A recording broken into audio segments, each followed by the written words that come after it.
바로 옆에 있는 아이의 상태를 알 수도 없고 왜 소리를 지르는지 왜 이상 행동을 하는지 알 수 없어서 답답하다는 경우가 되게 많았거든요. 발달 장애인들에게는 굉장히 큰 자극으로 다가오게 되거든요.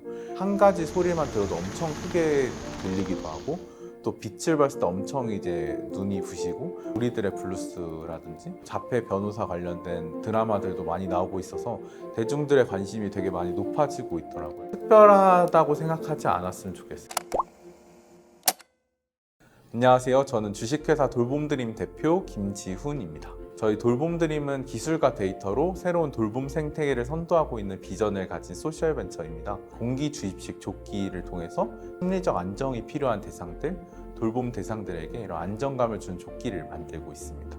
이 발달 장애는 지적 장애랑 자폐성 장애 두 가지를 합쳐서 부르는 말이거든요. 2011년의 연구에 따르면 38명 중 1명이 발달 장애를 가지고 태어난다는 연구가 있고 인구수로만 보면 국내에는 25만 명 정도의 발달 장애인이 있거든요. 부모님들도 그렇고 최종 희망하시는 부분은 돈을 많이 벌고 이게 아니라 자립을 하는 거를 목표로 하시거든요. 일상에서 혼자 자립할 수 있는 방법을 이제 터득해 나가는 게 영유아기 그리고 청소년기에 해야 될 과제거든요. 저희가 발견한 거는 치료 대기 기간 문제였어요.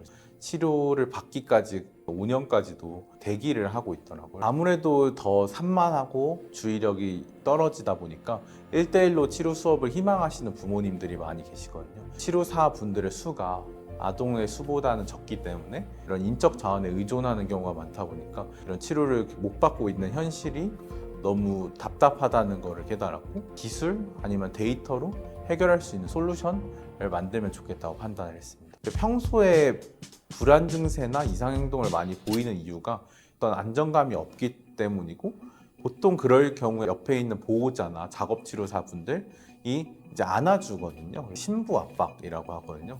그래서 사람의 신체에 적절히 압력을 가해주면 부교감 신경을 자극하는 호르몬들을 내보내서 신체에 안정감을 주는 형식이거든요. 비단 이제 발달장애뿐만 아니라 불안함을 느끼는 영유아라든지 자신의 의사를 잘 표현하지 못하는 대상들에게 좀 더 효과적인 방법이라고 할 수 있을 것 같습니다. 이제 딥터치 브레이싱 효과를 저희가 이제 공기 압박의 방법으로 이제 구현을 했다고 생각해 주시면 될 것 같습니다. 발달장애 치료 기관 중에서 효과를 입증하기 위해서 마포구에 있는 시소감각통합상담연구소라는 유명한 이제 기관에 저희가 일단은 무작정 찾아갔어요. 그래서 우리 조끼가 컨셉은 이렇고 설명을 드리고 3개월 동안 그래서 파일럿 테스트를 진행을 했었거든요. 그래서 조끼 착용 전에 비해서 착용 후에 이제 28% 정도 수업 집중도가 올랐다는 결과가 있었고 타액에서 코티졸 농도를 분석해 보니까 스트레스가 57% 정도 감소하는 걸 볼 수 있었거든요. 실제로 사용하셨던 분들의 후기를 좀 더 들어보니까 저희가 처음에 생각하지 못했던 긍정적인 피드백들을 많이 받을 수 있었거든요. 치료 기관에서 이제 산마했던 친구가 있었는데 조끼 입고 나서 이제 좀 많이 차분해진 걸 보고 이제 부모님이 굉장히 이제 반응이 좋으셨거든요. 이 조끼가 어떻게 보면 그분들한테는 되게 지푸라기라도 잡는 심정이다라고 처음에 말씀을 많이 하셨는데 조끼를 통해서 안정감을 얻는 걸 보고 굉장히 고맙다는 말씀을 많이 들었어요. 단순히 안정감을 주는 조끼에서 끝나는 게 아니라 이제 실제로 생체 정보를 모니터링해서 착용자의 지금 스트레스가 어떤지 또 감정 상태가 어떤지 위치는 지금 어디 있는지 돌봄에 필요한 정보들을 제공할 수 있으면 좋겠다고 판단을 했고 그래서 이제 스마트 조끼 개발을 저희가 착수해서 지금까지 계속 개발을 하고 있는 것입니다.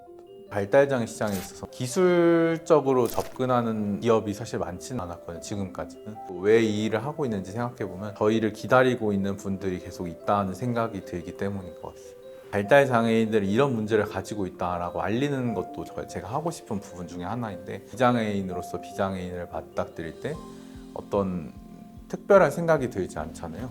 장애인들에게 부정적인 인식과 편견을 가지지 말라고 하는 거는 사실 큰 의미가 없을 것 같고 특별하다고 생각하지 않았으면 좋겠어요. 오히려 그분들이 항상 말씀하시는 건 남들과 다르지 않다는 얘기를 많이 하시거든요. 그래서 그런 부분을 계속 인지해 주시면 어떨까 합니다.